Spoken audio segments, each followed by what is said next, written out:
മാഘമാസത്തിലെ ഒരു കൃഷ്ണപക്ഷ രാത്രി അതിൻ്റെ എല്ലാ നിഗൂഢതകളോടും കൂടി വില്ലുപുരം ഗ്രാമത്തെ ചൂഴ്ന്നു നിന്നു. അകലെ നിന്നും കുറുനരികൾ ഓലിയിട്ടു. കാറ്റിന്റെ ഹുങ്കാര ശബ്ദം.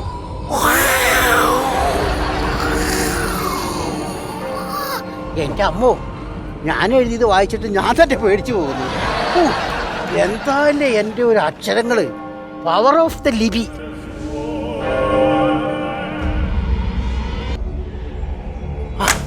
വല്ലതും നടക്കുവോ?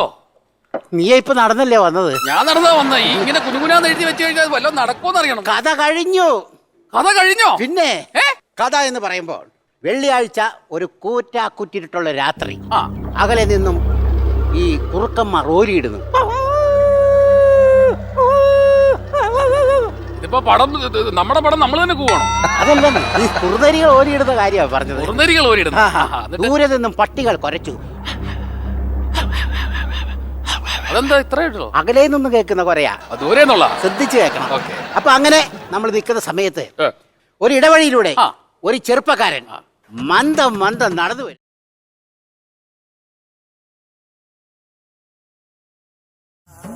അല്ല, ഈ ചെറുപ്പക്കാരൻ ഇങ്ങനെ ഒരു ഇടവഴിയിലൂടെ നടന്നു വരും. അതെ അതെ. അപ്പൊ ഒരു പഞ്ചിന് വേണ്ടി ഞാനൊരു അഭിപ്രായം അങ്ങോട്ട് ചോദിച്ചോട്ടെ. പറയും. നമുക്കിത് മമ്മൂക്കായി വെച്ച് ചെയ്താലോ? മമ്മൂട്ടി വെച്ച് ചെയ്താലോ? നമ്മുടെ മമ്മൂസ് അടിപൊളിയായിരിക്കും. മമ്മൂട്ടി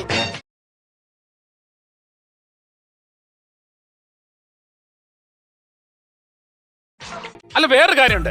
എന്റെ ഒരു അഭിപ്രായത്തിൽ അങ്ങനെ വേറൊരു രീതി നോക്കുകയാണെങ്കിൽ ഓഡിയൻസ് ഏറ്റവും കൂടുതൽ കൈയടിക്കുന്നത്, തുടക്കത്തിൽ തന്നെ കൈയടി കിട്ടണമെന്നുണ്ടെങ്കിൽ അത് ലാലേട്ടനായിരിക്കും. മോഹൻലാൽ ആയിരിക്കണം. നമ്മുടെ ലാലൂസ്. അയ്യോ, സൂപ്പർ അല്ലേ?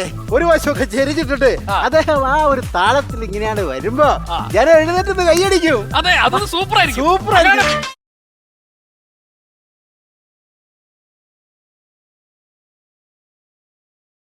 പക്ഷെ ഞാൻ പറയുന്നത് നമ്മുടെ ബജറ്റിനകത്ത് തന്നെ നിൽക്കല്ലോ അല്ലേ? നിങ്ങളുടെ ബഡ്ജറ്റ് എത്രയാ? നമ്മൾ 60 ലക്ഷം. 60 ലക്ഷം. അപ്പൊ അവർക്ക് അഡ്വാൻസ് കൊടുക്കാം, ബാക്കി കാശപ്പ കൊടുക്കും. അഡ്വാൻസ് അല്ല, 60 ലക്ഷത്തിനകത്ത് നമ്മളിത് മൊത്തം നിർത്തണം. 60 ലക്ഷത്തിൽ നിൽക്കണം, മൊത്തം നിർത്തണം. അപ്പൊ ഈ രണ്ട് നടന്മാരും കട്ട്. അതെന്താണ്? പഴയ ചെറുപ്പക്കാരൻ, സാധാ ചെറുപ്പക്കാരൻ, ആദ്യത്തെ ചെറുപ്പക്കാരൻ. അതെ, വെള്ളമുണ്ടും വരയൻ ഷർട്ടും. അപ്പൊ ഈ ചെറുപ്പക്കാരൻ വന്നിട്ട് ചെറുപ്പക്കാരൻ വരുന്നു. ഈ സമയത്ത് ഒരു പാലമരത്തിൽ നിന്നും ഒരു യക്ഷി ഇറങ്ങി വരുന്നു. പാലമരത്തിൽ നിന്ന് യക്ഷി ഇറങ്ങി വരും ഈ ചെറുപ്പക്കാരന്റെ അടുത്ത്. അതെ, അത് സൂപ്പറാണ്. സൂപ്പർ അല്ലേ?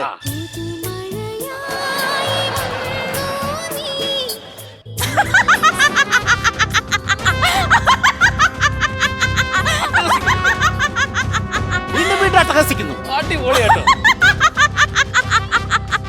ചെറുപ്പക്കാരൻ വന്നു, ഈ പെൺകുട്ടിയും വന്നു.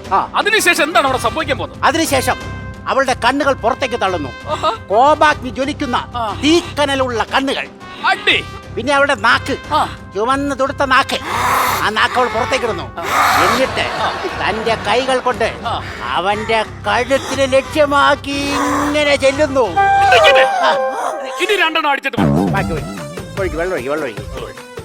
അതെ, കൈയെടുത്തേ. കൈയെടുത്തേ. കൊല്ലാൻ പറഞ്ഞു. കൊല്ലാൻ പറഞ്ഞ അയാൾ എഴുതിയിട്ടില്ല. കഴുത്തിന് പിടിക്കുന്നവരെയല്ലേ എഴുതിയിട്ടുള്ളൂ, കൊല്ലാൻ പറഞ്ഞിട്ടില്ല. ഇങ്ങനെ ചുമ്മാ പറ്റിക്കാൻ വേണ്ടിട്ട്. ആരെത്ര എന്തറിയാമോ, ഒരു മാസമായി ഞാൻ ഈ കിടന്ന് കാണിക്കാൻ തുടങ്ങിയിട്ട്. ഈ പുള്ളി എഴുതി തീർക്കേമില്ല, വെറുതെ മനുഷ്യനെ ബുദ്ധിമുട്ടിക്കാനായിട്ട്. നമ്മൾ ഇവിടെ വരെ വിളിച്ചോണ്ട് വരും, ഇത്ര എഴുതും, പിന്നെ നമ്മൾ തിരിച്ചു പോകും. അല്ല, ഇന്ന് വേറൊരു ടിസ്റ്റ് ഉണ്ടായി. എന്താ? പുള്ളി ചുണ്ണാമ്പ് ചോദിച്ചിട്ടില്ല ഇതുവരെ. അയ്യോ, ചുണ്ണാമ്പിന്റെ കാര്യം ഒന്നും പറയണ്ട. ഈ ചുണ്ണാമ്പ് വായിക്കാത്ത തേച്ച് നോക്കപ്പേ മൊത്തം വായിക്കാത്ത പുണ്ണ് പിടിച്ചിരിക്കുവാന്നേ.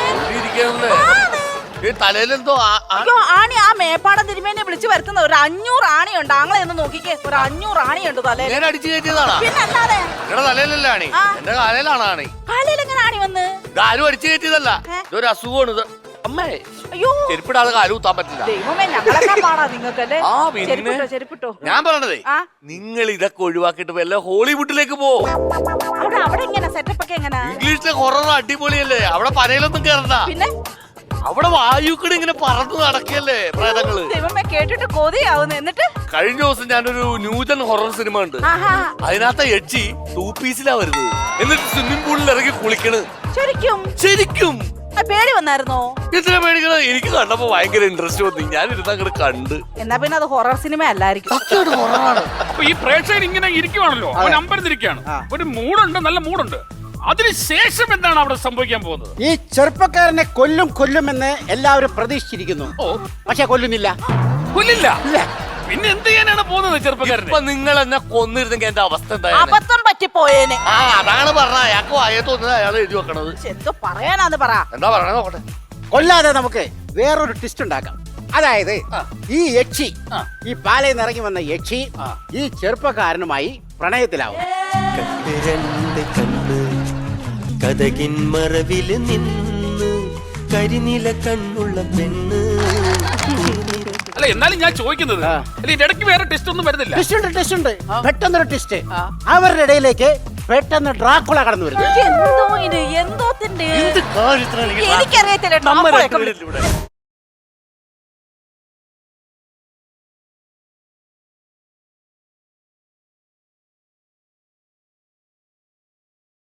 ഡ്രാക്കുള പറയുന്നു, നീ എന്റെ പെണ്ണാണ്, നീ എന്തിനാണ് ഇവളെ പ്രേമിക്കുന്നത്? അവനോട് പറയും. അതെ, ഇവൻ എന്റെ ഇരയാണ്, ഇവന്റെ രക്തം എനിക്ക് വേണം എന്ന് പറയുന്നു. അപ്പോൾ അവൾ പറയുന്നു, നിനക്ക് രക്തം വേണമെങ്കിൽ ബ്ലഡ് ബാങ്കിൽ പോയി കുടിക്കുന്നു. അപ്പോ ഈ ഡ്രാക്കുള പറയുന്നു, എനിക്ക് വേണ്ടത് രക്തമാണ്, ചുടു രക്തം. അപ്പൊ അവള് പറയുന്നു, ഇവന്റെ രക്തം തണുത്തതാണ്, തണുത്തത്. ഉടക്കാവുന്നു. അപ്പൊ ഈ ഡ്രാക്കുള പറയുന്നു,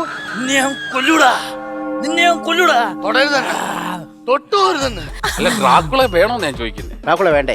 ഡ്രാക്കുള, അതായത് ഇപ്പൊ യക്ഷി ഓക്കെ നായകനൊക്കെ ഡ്രാക്കുള വേണോന്ന് ഞാൻ ചോദിക്കുന്നത്. ഡ്രാക്കുളയും കൂടെ വരുമ്പോ ഈ ഓഡിയൻസിന് കൺഫ്യൂഷൻ ആകത്തില്ലേ എന്നൊരു സംശയമുണ്ട്. ഉണ്ട്. അങ്ങനെയാണെങ്കിൽ ഒരു കാര്യം ചെയ്യാം, ഡ്രാക്കുളയെ നമുക്ക് കട്ട് ചെയ്യാം. നീ ഇല്ല. വിളിക്കേണ്ട താമസം അവനെങ്കിൽ വന്നോളൂല്ലോ. ഡ്രാക്കുള പോയി. ഡ്രാക്കുള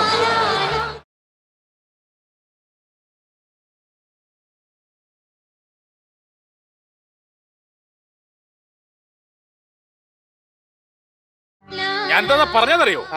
ഡ്രാക്കുള കുഴപ്പമില്ല, പക്ഷെ ഇത് ഓഡിയൻസിന് ഒരു കൺഫ്യൂഷൻ ഉണ്ടാകുമെന്ന് ഞാൻ ചോദിച്ചുള്ളൂ. അല്ല, അങ്ങനെയാണെങ്കിൽ ഒരു സീനിൽ വരട്ടെ.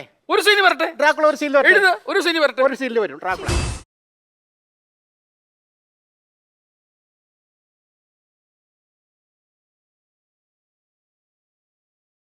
അല്ല ഞാൻ ചോദിച്ചോട്ടെ, ഇപ്പൊ തന്നെ 3 പേരായിട്ടുണ്ട്. ബജറ്റിനകത്ത് വേറെ എവിടെയെങ്കിലും കുറയ്ക്കാൻ പറ്റുമോ?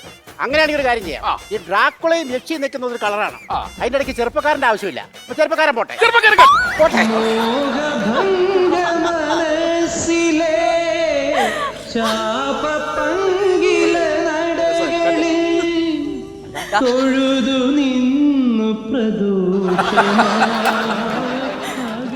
അല്ല, ഈ ചെറുപ്പക്കാരൻ നായകനല്ലേ? നായകനാണ് ചെറുപ്പക്കാരൻ. അതാ ഞാൻ ചോദിച്ചത്, നായകനെ കട്ട് ചെയ്ത് നിങ്ങൾ എന്തൊരു കഥ എഴുത്തുകാരൻ? നായകൻ പോയ സിനിമ പോയില്ലേ? സിനിമ പോയി. അപ്പൊ അതുകൊണ്ട് ചെറുപ്പക്കാരൻ വരട്ടെ. ചെറുപ്പക്കാരൻ വേണം.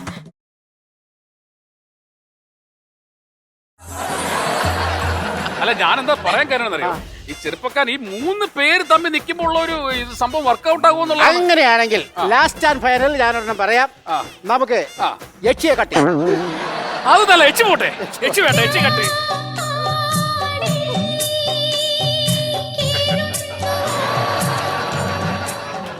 പോയി. യക്ഷി പോയി.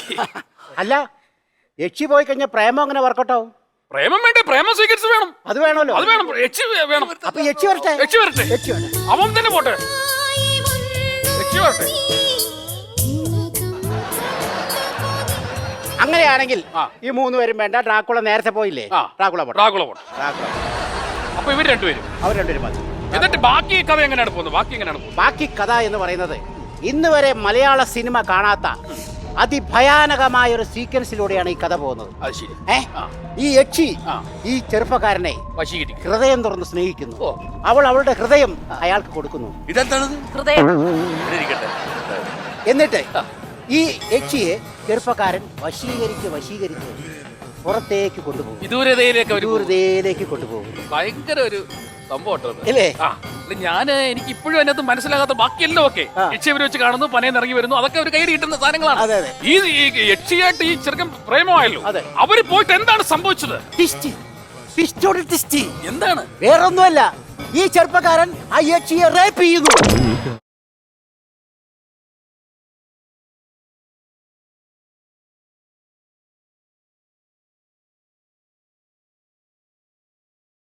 അതെ, സംഭവം അത് ശരിയാതില്ല. എന്താണ്? ഇതെങ്ങനെ നടക്കും? എങ്ങനെ നടക്കൂന്നാ?